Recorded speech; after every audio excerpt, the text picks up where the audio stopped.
आज जर छत्रपती शिवाजी महाराज जिवंत असते तर आणि त्यांनी आजच्या तरुण पिढीला एखादा मोलाचा सल्ला द्यायचा ठरवला असता तर तो काय असता? कारण 350 वर्षापूर्वी एक तरुण होता ज्याच्याकडे मोठं सैन्य नव्हतं, मोठं साम्राज्य नव्हतं, त्याच्याकडे फक्त एकच होतं, स्वराज्याचं स्वप्न. आणि आज त्या स्वप्नामुळे भारताचा इतिहास बदललाय. आज छत्रपती शिवाजी महाराजांची जयंती आहे. छत्रपती शिवाजी महाराज सेक्युलर त्यामुळे छत्रपती शिवाजी महाराजांचा इतिहास. नमस्कार मित्रांनो, मी प्रसाद आणि तुम्ही पाहत आहात स्वच्छंदी. आपण आज पाहणार आहोत छत्रपती शिवाजी महाराजांकडून आजच्या तरुण पिढीनं कोणत्या 4 महत्त्वाच्या गोष्टी शिकल्या पाहिजेत. कारण छत्रपती शिवाजी महाराज हे फक्त एक योद्धा नव्हते तर एक विजनरी लीडर होते. विजन, दूरदृष्टी.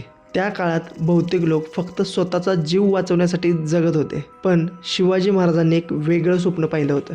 ते म्हणजे स्वतःचं राज्य, स्वराज्य, जे असेल स्वतःच्या लोकांच्या हितासाठी.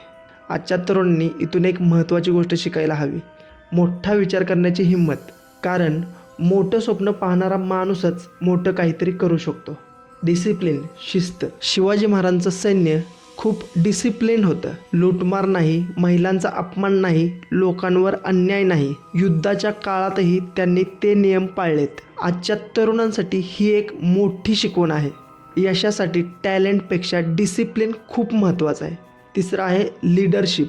शिवाजी महाराजांनी लोकांवरती विश्वास ठेवला. तानाजी मालुसरे, बाजीप्रभू देशपांडे, नेताजी पालकर यांसारखे सरदार फक्त सैनिक नव्हते, ते होते महाराजांचे विश्वासू साथीदार. एक महान लीडर तोच असतो जो लोकांना प्रेरणा देतो. चौथा आहे सेल्फ बिलीव्ह. शिवाजी महाराज जेव्हा स्वराज्याची निर्मिती करत होते तेव्हा त्यांच्यापुढं मुघल आदिलशाही यांच्यासारखी मोठी साम्राज्य होती, पण त्यांनी एक गोष्ट सोडली नाही, स्वतःवरचा विश्वास. आणि म्हणूनच एक छोटा किल्ला जिंकणारा तरुण पुढे जाऊन भारताचा इतिहास घडवतो. म्हणूनच जर छत्रपती शिवाजी महाराजांकडून आजच्या तरुण पिढीने काही शिकायचं असेल तर ते फक्त तलवार चालवणं नाही, तर ते आहे विजन ठेवणं, डिसिप्लिन पाळणं, लीडरशिप दाखवणं आणि स्वतःवरती विश्वास ठेवणं. कारण इतिहास बदलणारे लोक हे साधे नसतात, ते स्वप्न पाहणारे आणि कृती करून दाखवणारे असतात. तुमच्यामध्ये छत्रपती शिवाजी महाराजांकडून शिकण्यासारखी कोणती महत्त्वाची गोष्ट आहे ते तुम्ही पण कमेंटमध्ये नक्की सांगा. आणि असेच विचार करायला लावणारे व्हिडिओ पाहण्यासाठी स्वच्छंदी चॅनेलला सबस्क्राईब जरूर करा. धन्यवाद.